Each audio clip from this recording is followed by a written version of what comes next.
Hello and welcome to the Connected Community Podcast. I am so excited to introduce my guest today, Sadhu Dah, who is a world-traveling digital nomad and spiritualist. And we talk about all of his experiences as he traveled through the world into these indigenous cultures. What I enjoyed about this podcast so much is that it's on the lighter side. It's really upbeat and it's really insightful. So we talk about the difference between indigenous cultures and Western cultures in general, and how indigenous cultures are really focused on community and collaboration versus individuation. We talk about their focus on music, how they revere their elders, on storytelling, on sharing food, and so much more. This is just a really fun and light podcast. I enjoyed it so much. I know you will too. And I want to thank you so much for being here. So I'm going to hop on in with Sadhu. I hope you'll enjoy.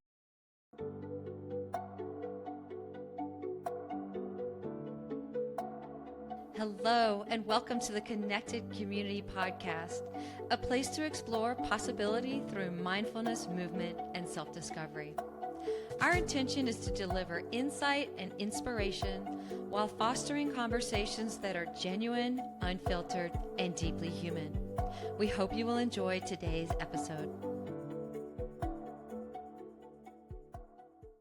Hi, Sadhu. Good morning and welcome to the Connected Community Podcast. Great to be here. Thanks for having me. Yes, I'm excited to have our chat today. You've traveled all over the world and you have connected with all these indigenous cultures and been on this spiritual quest. And so we're going to really break down a lot of different topics today that really light me up and I'm really excited about. But I wanted to first talk about what is your experience of going into these indigenous cultures? And when we talk about indigenous cultures, what does that actually mean? Because I don't think a lot of people understand what that means.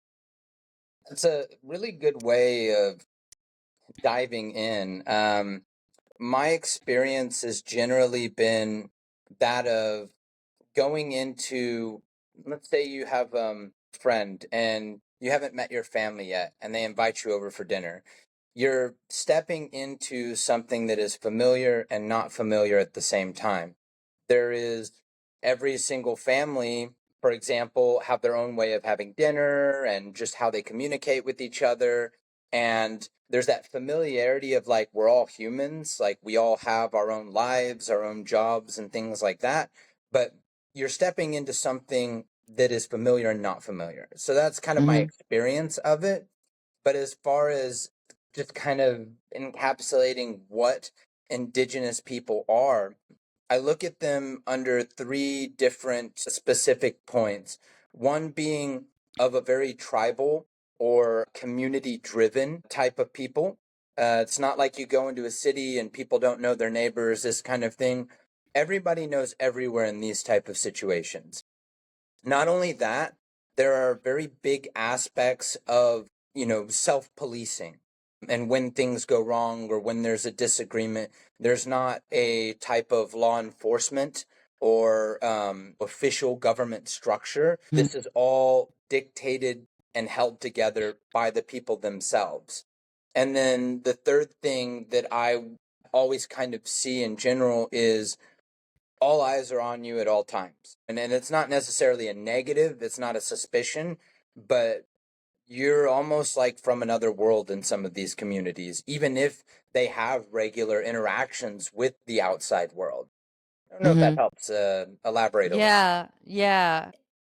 The reason I'm excited to talk to you about this is I connect on this topic so deeply because a while ago, years ago, I sold all my stuff and I traveled overseas and I backpacked around the world. And my goal was to get out of Western areas and just really deep dive into being with the locals. And so I have a taste of what you're doing because I went when monks were ordained and I volunteered in a Muslim school and volunteered in a Buddhist monastery and went to weddings and funerals and did all this crazy stuff where I was the only white person, where I would walk in and they'd start touching my skin because they were like, whoa, what is this? And what I am interested in talking to you about today is what are the common threads within these cultures, because it is a really beautiful and unique experience that I don't think a lot of people get, where you're diving into these cultures and these small pockets of communities where you're an outsider and they're not used to having outsiders come in. And so I want to talk about what are some of the common threads that you found going into these small communities and into these indigenous cultures. The presence of music is a pretty big one. Music is so much more important than your favorite song on the radio or what's on your playlist. It's used in a way, from what I've seen, more time than I can count, just kind of spread across all these different pockets of these small types of communities, no matter what culture background they come from. Music is used to rejoice. It's used to pray. It's used for entering trance states, for communing with something greater, with spiritual beings. It's used to calm the mind in grief. One of the very beautiful experiences I saw in a rural Thai funeral in Isan was when the people were starting to cry and the funeral music was playing. There was this, everyone just kind of started chanting. They all just started chanting, and you could feel it was very visceral and raw, although it was very beautiful and melodic. You could feel the grief being carried in the prayers, all in unison. So there's a great importance to music, a very bonding quality of music that is shared in these communities. Food is another thing as well.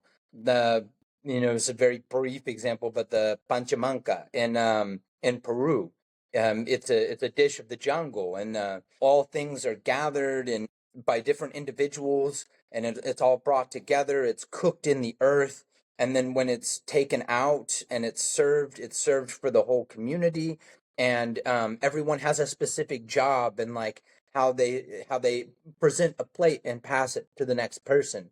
So food is also just as important as the music, and I feel like these become very I hate to say it, but like kind of mundane aspects of our regular greater societal structure. And in these communities, it is part of the fabric that really threads them together as one. I could think of a couple of other examples, but kind of leave it at that for at least for right now. Yeah. So it makes me think, when you talk about music, it's not about sitting back and listening to music, but it seems there's a greater participation in the activity of the music. It's an interaction. You don't just watch the dancing, you don't just watch the singing. It's not a play for you. It's not something to just enjoy. It's something that you're meant to mix in with your spirit. It's something you're meant to participate in wholeheartedly. Yeah. Yeah. I just went to Africa recently, and they did kind of a performance dance for us. But within that, there was such joy and such community, and you could feel the energy, and you could feel the tribal aspect, and you could feel their connection with earth. And they were like barefoot and they were in it. And it definitely felt different. I mean, it was partly performative, but you get like a taste of what that would be like in their tribe and in their culture, where they're all the dancing barefoot, and there's like their soul is involved in that dancing and the community, and it's not just movement. There's a full body expression and connection with something greater and with each other. Yeah, I think one of the beautiful things about that as well is there's not a judgment either of you did this step wrong or that looked kind of funny. It's, are you in this? Is your spirit in this? And if Yeah. so, your expression is beautiful and it's welcome and it's wanted and it's part of all of it. Yeah.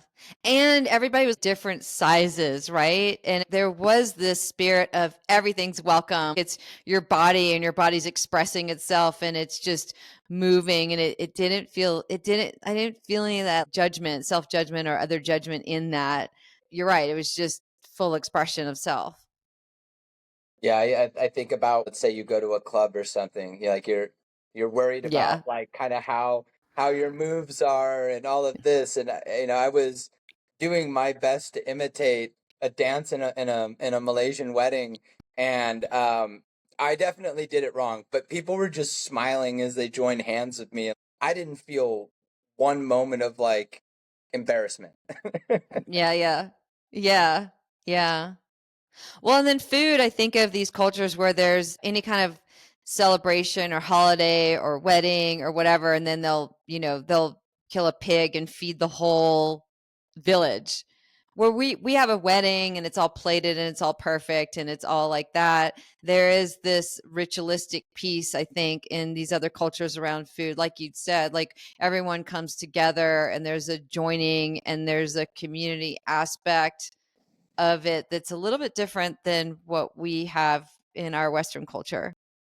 I mean, even the like you were explaining the importance of some of the ritual behind food, Mhm. and that's what it really is. Food is a ritual.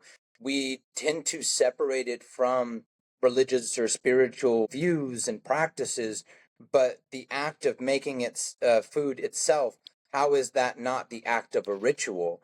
Um, Mhm. I remember I had an experience where it was a chicken was prepared for me Mhm. in Peru, and it's just a chicken really, but for this family it was a very very big deal because they only had a few chickens and they Mhm. raised them themselves, and because they considered me to be like a very high guest, right? Because they didn't really have foreigners come to their village. They killed a chicken and prepared it, and Mhm. it wasn't really seasoned. It was Yeah. and not to sound like disrespectful or anything, but it wasn't anything in the means of like, oh wow, this is like just the most incredible food I've ever had. It was quite an ordinary, very simple meal, but for them it was this very big thing because they didn't eat chicken very often. Mhm. And Mhm. so being able to just like look at and appreciate something that is so easy to go and grab from the supermarket Yeah. and can do whatever I want to it in my kitchen, Mhm. being such a profound gesture of we welcome you completely. I Yeah. mean, priceless, really. Yeah. Yes, I was in Nepal and I remember we were like trekking in between places and I decided there was a little menu and I decided I wanted chicken.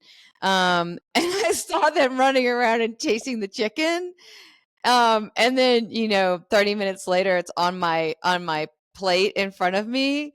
And I was thinking about how far removed we are in the West where we go to the grocery store and it's all neatly packaged and it's all perfect and there's no blood and it's like this perfect chicken and how that creates a disconnection from what we're eating versus seeing somebody run around and grab that chicken and then I'm eating it a little bit later. Oh yeah, I mean absolutely.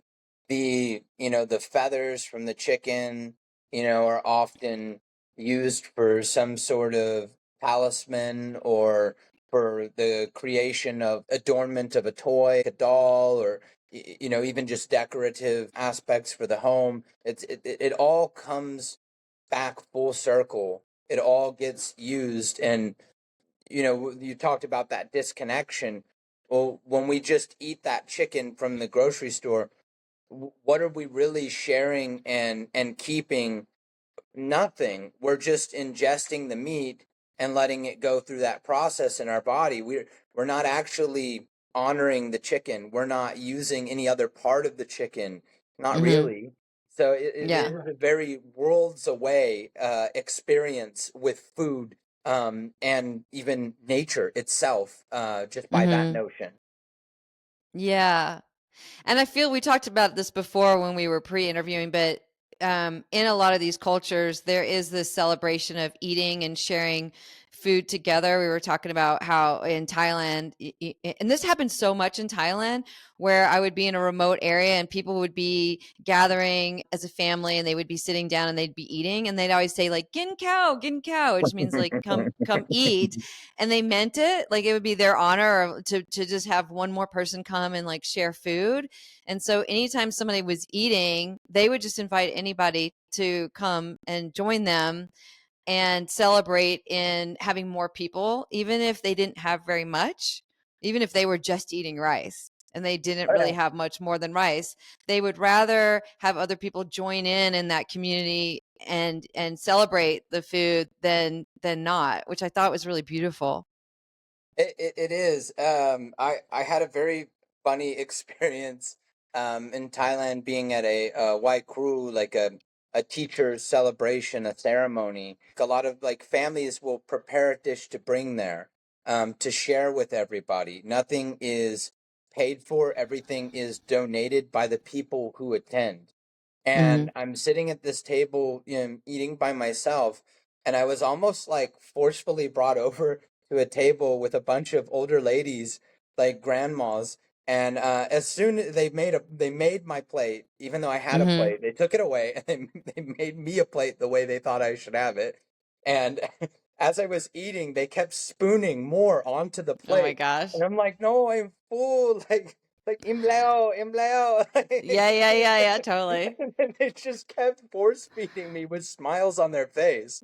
Yeah. Yeah. Well, and I really love there's so many cultures in Thailand and Vietnam and Japan that have rituals around tea or certain kinds of drinks.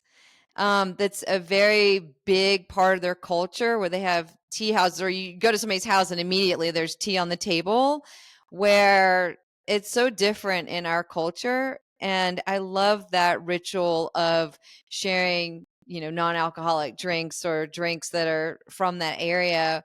And there is the community aspect to that as well.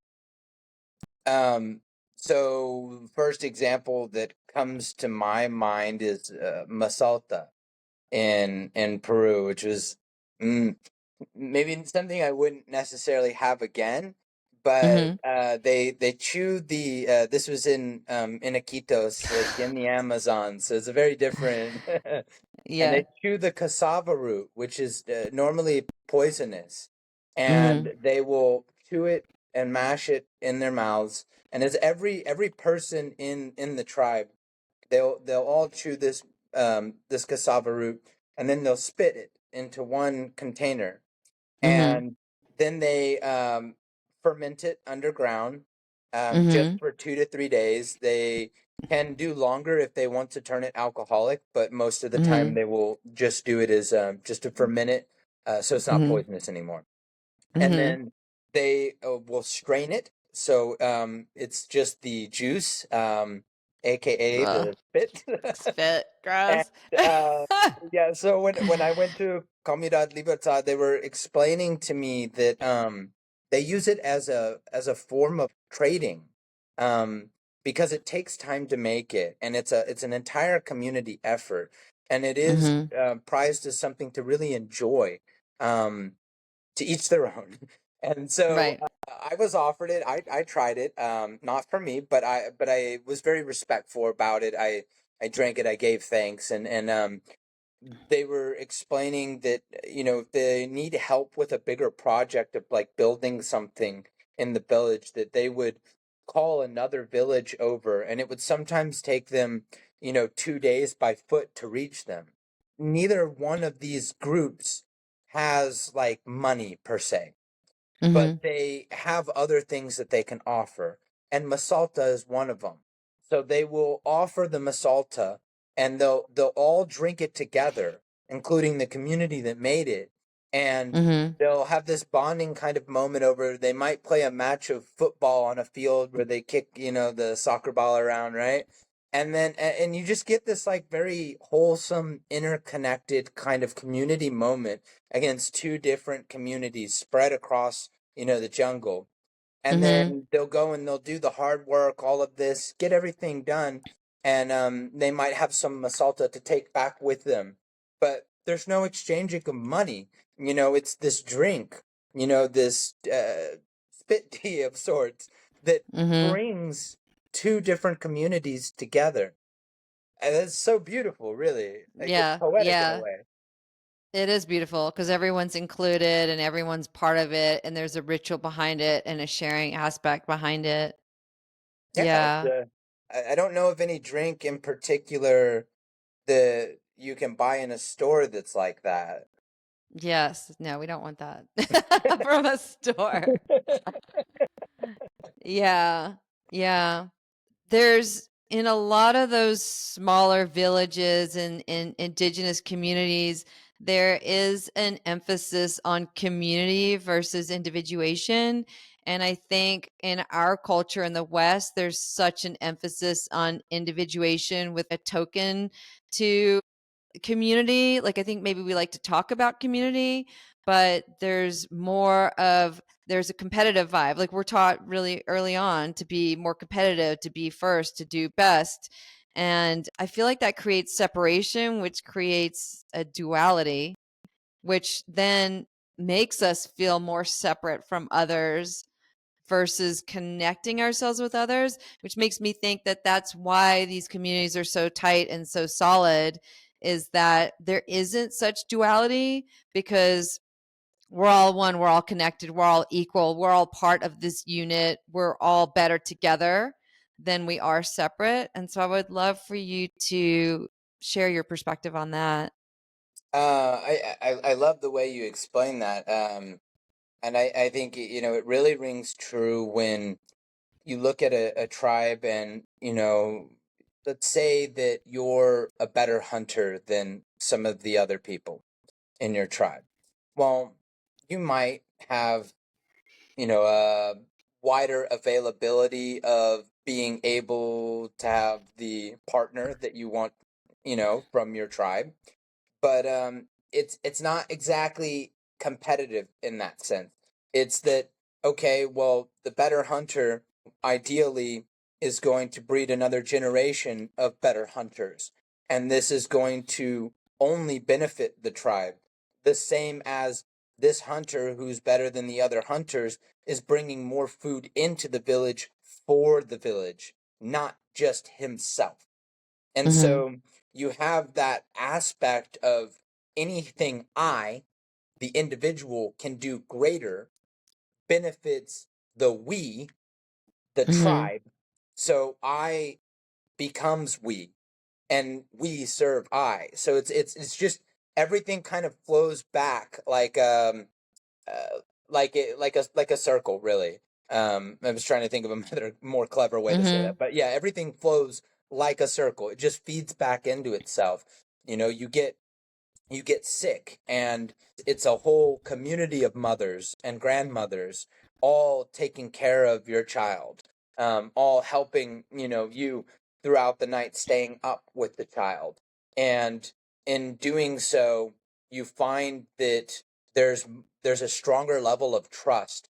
So there's not that presence or that need inside of each person saying that I need to be better than them, or I'm separate from them. Because the first problem that arises, or the first thing that is of success, your natural reaction is to share it with the others, or to Mm-hmm. give it to the others, whether it be Mm-hmm. a problem or whether it be some sort of fruit of nature or self. Yeah, yeah. So it's so ingrained. It's ingrained in the music where we sing and dance and make music together and collaborate together in that way. And then with the food, there's sharing the food, there's sharing drinks, and then in that we are all in this together. So I'm curious about your experience of villages that are close together. Are they working together, the neighboring villages, or is there some sort of competition or distance between villages that are nearby? I've seen a combination of two things, but never competitiveness. So what I usually see is there's either kind of loose working together, but each tribe kind of mends to itself. But you will also have this other aspect of a soft distancing.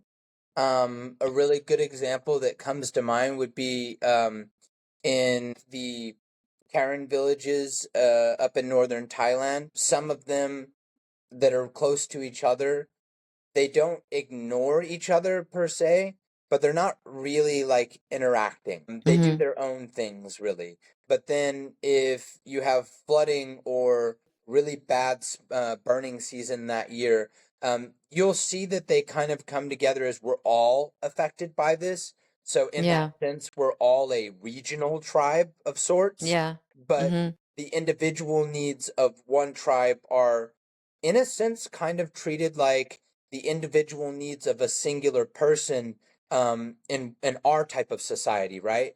Mm-hmm. So they can kind of have that like microcosm macrocosm kind of aspect Yeah. going on in itself, but with the communities that work together, yeah, I generally see a certain level of maintaining the land together versus maintaining villages together. You know, if Yeah. you're going to grow something that's going to then be traded or be more helpful in a certain way, and another village is like calling you to come over, and they're saying, "Hey, we can give you this, we can help with this, we can celebrate with this." Okay, we'll come together because that makes sense. Yeah. And that's really what it comes down to. Yeah. I think that's what I've observed too, as you're saying that. Yeah. Yeah. So when I think of these indigenous communities and I think of these small villages and these cultures in all these different areas, what I'm struck by is their deep connection to the land. And so I think partly that's because they're not flooded with social media. Although I'm seeing, especially in Thailand and in Southeast Asia, more and more TVs are popping up in smaller and smaller villages, same in India. And so I think that that's fascinating. But I feel like there is this deep connection with the land and the changing of the seasons and the weather and what plants are available in that area and using every part of every plant that could possibly be available. And I feel like in our culture in the West, and I'm not saying, for better or for worse, it's just kind of things I'm noticing is, we have artificial light and we're not as in tune with the seasons, and we have heating and air conditioning, and we're always wearing shoes, and so we're not, connecting our feet barefoot to the land, and we're not having to go and gather our water. And there, there's even in farming, there's some of that, but there's not as much.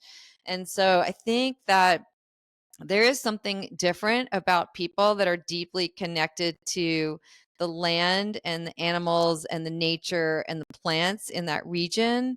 And so I'm kind of curious what you observed in those ways.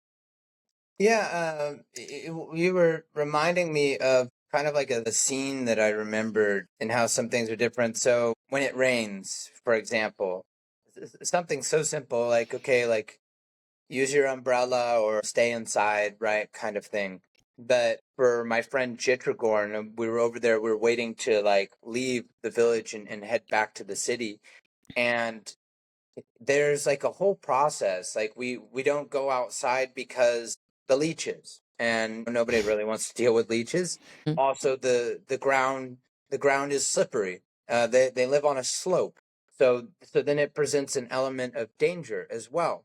And then there's we need to get the pots ready to gather rainwater, and it's like you see this entirely different routine and structure Hmm. unfold with the weather. And it was Yeah. it was fascinating because nobody said anything. They just went into their respective roles of, oh, it's time to do this, and then and it was just very organized in a sense. And Mm.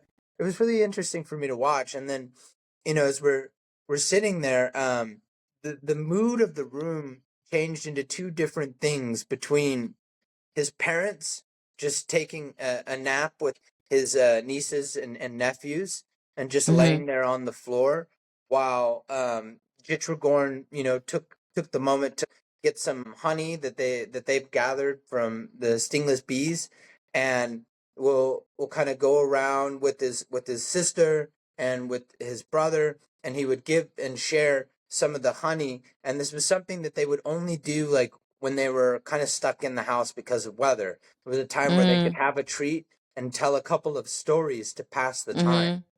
It was something that made me think of like, wow, this is so much different than my reaction or my view of a rainy day. And Mm-hmm. not only that, but nothing is different. The rain is the same as the rain is, Mm-hmm. but the experience of it is entirely different.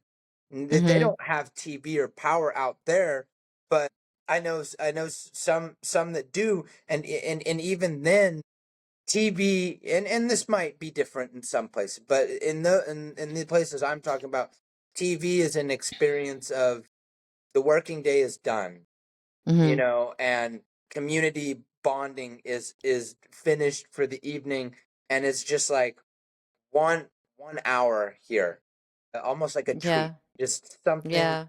right before bed. Mm-hmm.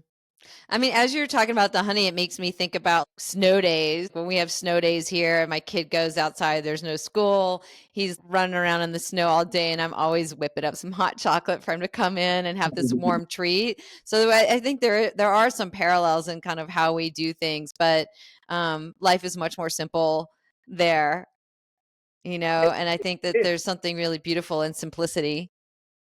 Yeah, I really appreciated when I would go walking around with Jitricorn, and he would just point at different like trees and plants and bushes and roots, and explain, oh, that's this and that's that, and just growing up knowing the use of everything around them. He would use like the fibers of ferns and like palm kind of plants. It would be as strong as rope, and could use Mhm. that for so many different things, and has so many Mhm. different uses. And Mhm. just the whole aspect of looking at nature. You and I would maybe just kind of see trees and beautiful foliage and nature, but they're looking and they're seeing resources and tools and ingredients and nourishment, and like the lens is so different. Yeah, yeah. Yeah, I noticed that in Thailand, they use every single leaf, herb, root, everything, and it's all around them. I feel like they've tapped into every possible food source, and they use them all and they love them all. And yeah, we're just really far removed from that. I think some of us have like herb gardens and vegetable gardens, and that's about as deep as we go. But even in our culture, there's lemon balm and there's lavender and there's rose and there's all these things that I know about that I'm not using, nettle and dandelion root. And if we were to tap into our own environment deeply, we have a whole medicine cabinet in our backyard too. Oh, absolutely. The amount of like, so I lived for many years in Washington State, and I knew a lot of people that would go hiking specifically for gathering herbs and for gathering like mushrooms and things like that, nature's bounty. And Mhm. I feel like that's the closest in between we could get from the super disconnected to the very connected. And Mhm. it's a weird kind of hybrid when you think about it. Mhm. Yeah. Yeah. So there are things we can do in our Western culture to connect with the land and the earth in that way, but we need to make this conscious effort and we need to be dedicated to that practice. Uh, Yeah. absolutely. When you go for hikes, for example, and you're kind of putting yourself into nature, just kind of looking at where the world is telling you to go. Seeing the perfect rock to sit on, and just kind of sit back and really tune into what people naturally have tuned into, what's in your DNA, what the ancestry of where we come from, just kind of Mhm. bonding with that rock, bonding with that Mhm. moment, making that a meditation of sorts in its own way, bringing things of comfort and allowing yourself to enjoy them in a more free space. Like, there's a reason why picnics just hit in a certain way, right? Yeah. That Yeah. breath of the fresh air. It's that enjoyment of the bounty that all comes from earth to begin with, Hmm. being shared there in a natural space. We need more Yeah. of that. Yeah. Yeah. Yeah. So we could turn something simple into something profound with our intention. Like you said, going on a hike and just taking a moment to bask in nature and enjoy it and soak it in and just doing that more often. Yeah, it's not a race to the top of the mountain or Hmm. get those steps in and finish that trail. As they always say, it's the experience itself, not the end result of the journey. Yeah. Yeah, for sure. Let's talk about, I think this is fascinating, where there's so many religions in our culture, and there's atheists and there's Gnostic, and then there's every kind of like religious aspect in between, organized religion and things like that. And I'd asked you before if you had, and I hadn't either, but noticed anybody that was agnostic or atheist in these indigenous cultures and lands. I have never personally seen that. What I have consistently seen time and time again has been a interesting combination of a monotheistic background blended in, basically from being introduced, blended in with the natural order of what they've always practiced, or more specifically, seeing very animistic of the Yeah. earth type of connections with a spirit for this, a spirit for that, a god of this, a god of that. That's what I've seen time and time again. I've never met an atheistic or an agnostic tribal people. That would be quite interesting if I were to find that. Yeah, yeah. Can you share a little bit about what animism is for people that don't know? It's a beautiful Animism, practice. I would call it the oldest religion in a way. It's the religion of the land. It's the belief that there is a spirit of sorts associated with every living thing. You would commonly hear in Native American cultures or in cultures ascribed to the Amazon and all over the world, of some sort of sun god, some sort of God responsible for harvest, some sort of spirit that lurks in the forest that could possibly confuse or trick children into losing their way. Things that represent healing within our bodies that can only be found, in a specific source like Mother Ayahuasca. The people of the Amazon don't see it as just a root. They don't just Yeah. use it as a medicine as well. They also see it as a mother spirit and Yeah, hang the grandmother. root in the homes for protection too. So it's Hmm. the belief that what is nature is not separate from what we are, and Hmm. in that same belief, it is that all of it is connected by spirit, and that these spirits should be communicated with, should be worshiped, should be sought after, and should be welcomed. Hmm. I love that explanation. That's beautiful. Yes. Yeah. That's how I see it. Yeah. Yeah. So, what about a lot of these communities that we're talking about have really limited resources? And so, how do they approach the struggles around mental health issues? That is a hugely important uh, question. So, um, I don't know where I read this study, but there was one that had described that, like, people with schizophrenia, for example, um, when they did the survey, they found that ones who were in more remote or tribal types of areas and communities, the Hmm. voices they would hear were more positive or Hmm. neutral even, Whereas in Western societies, the people who were surveyed would often describe the voices as more violent or commanding and negative in a way. I give like two examples of mental illness and what I've seen. So I had a friend in Isan who talked Mm-hmm. about his brother that had devils that couldn't be prayed away. Mm-hmm. And what I saw was somebody that clearly had bipolar disorder.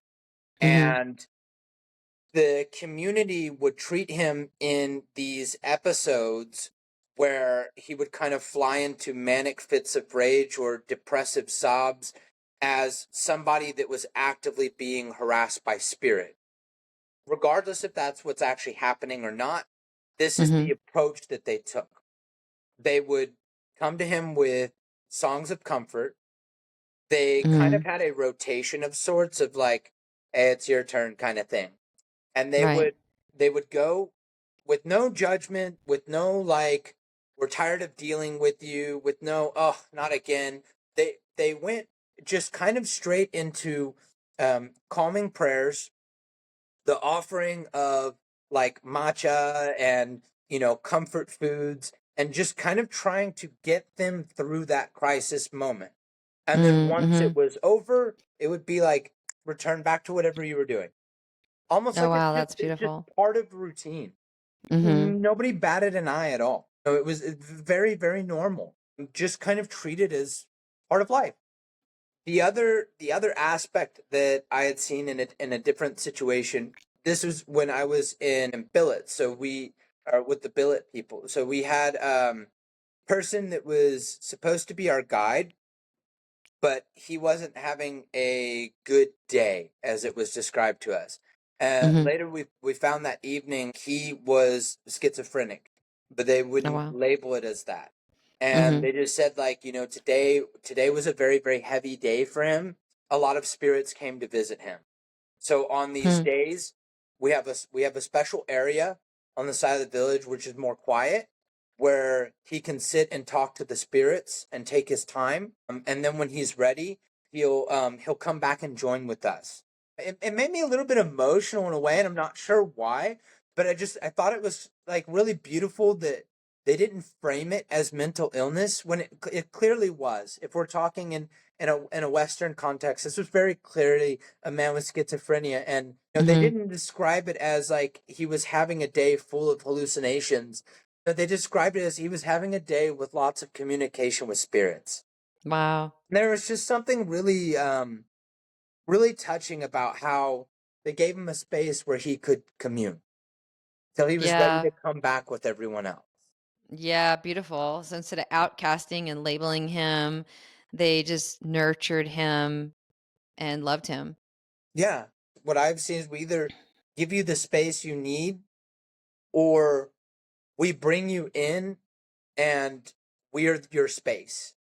Yeah. One or the other, but neither one of them is outcasting or judgment or an awkwardness of I don't want to deal with this.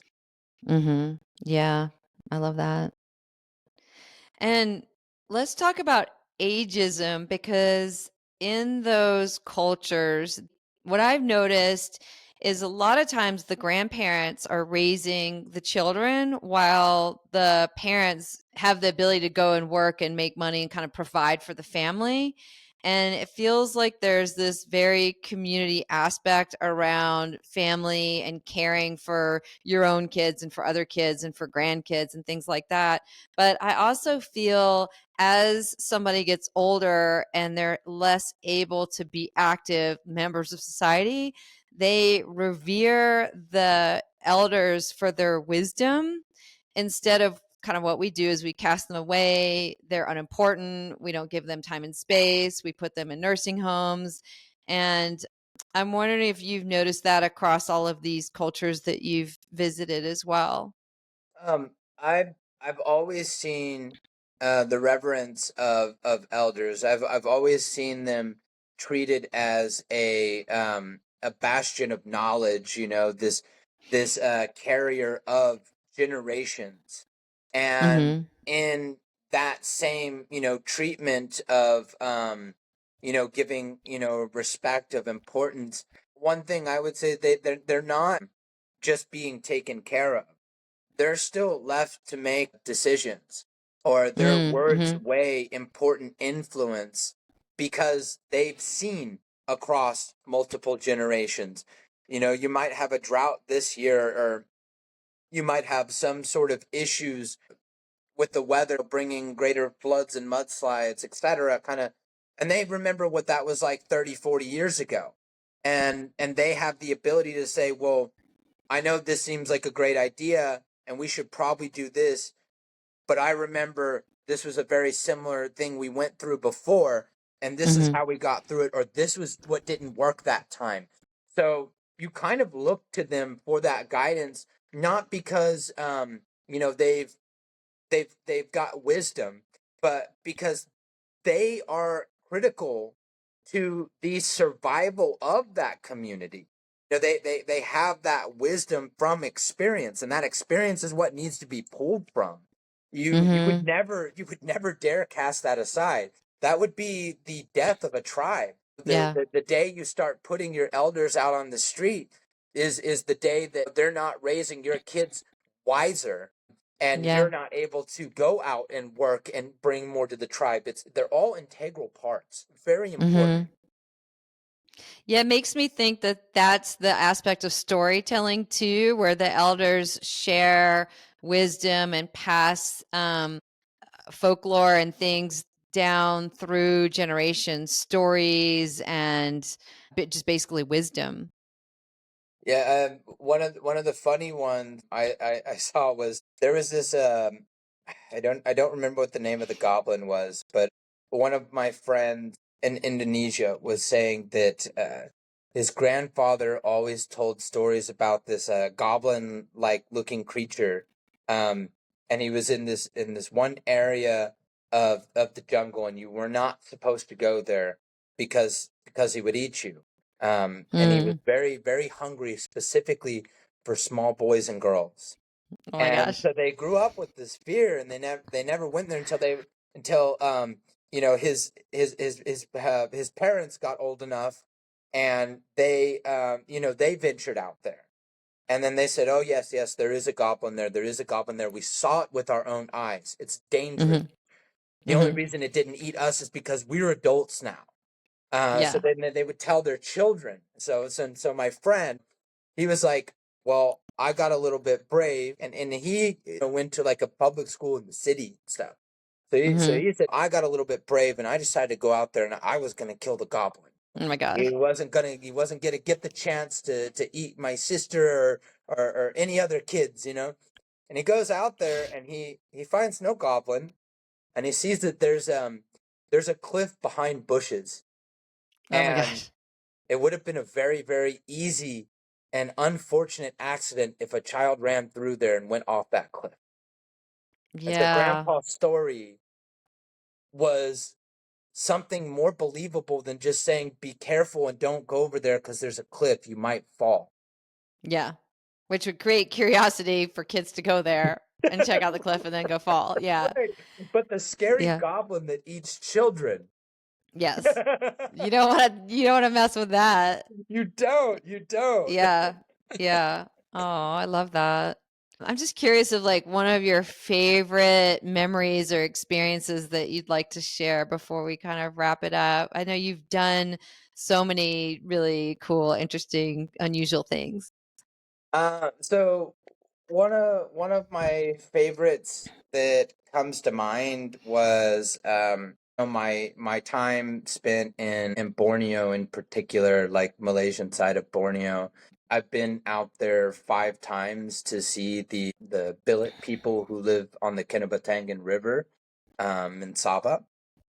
So they have these like bamboo longhouses that you can go stay in, and one of my favorite experiences was going there and doing like this night hike, and we got to go out and we got to see so much wildlife in the jungle, and there was this scariness to it because I could hear all of these sounds around me, these foreign strange sounds, and and it's dark. It's real dark. And under the jungle canopy, you can't even see the moon or the stars.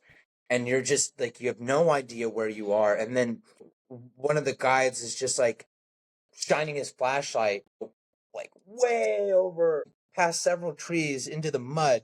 And he's like, "You see that? You see that?" And I'm like, "No, like, well, what are we looking for?" And I'm like looking at the trees, I'm looking all around, and he was like, "It's a frog." And it's the same color of the mud. And like we walk over there, and sure enough, there's a frog in the mud. And he's Wow. explaining to us all of this stuff that I would have never known about how these kingfisher birds, which are so beautiful in their plumage and color, and they're so small and cute, but they're one of the fastest birds around there, and they'll sleep on the branch of a tree. And he was saying we have to be very, very careful when we move through the jungle at night. You cannot hit the side of one of these branches, because if a kingfisher wakes up, um, it is thinking that it's a snake coming up the tree to eat it, and it will never perch on that branch again. It'll never sleep on that branch. So Hmm. until the branch they sleep on has been disturbed, they will no longer they won't sleep on that branch anymore, and they'll find another place. And there's just Interesting. the immersion of learning so much about nature, and that experience of being in the jungle. It was like living a National Geographic episode or something from the Discovery Channel. And that's, Mm, maybe not a super indigenous story, but this was yeah. with indigenous people, and it was me feeling like I was part of the tribe and just getting to see the wonder of what they see every day. Yeah. Oh, I love that. That's beautiful. Yeah. Mm. So, would you share a little bit about what you do, how people can reach you, how people can connect? I'll put that in the show notes, but I'd love for you to share a little bit more about Yeah, that. absolutely. Thank you. I'm what they call a Thai Ajan, which Ajan means teacher, but specifically of the shamanism that is found in Thailand. I teach and help Western students who are interested in the more occult and shamanistic aspects of those traditions, the proper rituals, ceremonies, prayers, and working with certain spirits and things of that nature, as well as providing healing services, whether it be through traumatic regression and hypnotherapy, to energy working using forms of Reiki or pranic healing. I have a TV show with a network, New Reality TV, where I film a lot of my travels and all my journeys and some of the spiritual things as well. And I have a shop online where I sell some of the amulets and some sacred things that I get throughout my travels that I pass along to others so that it can help them in their lives. All found through my website, thesadhudah.com, TheSadhudah. And Yeah. that's really all there is to it. Yeah.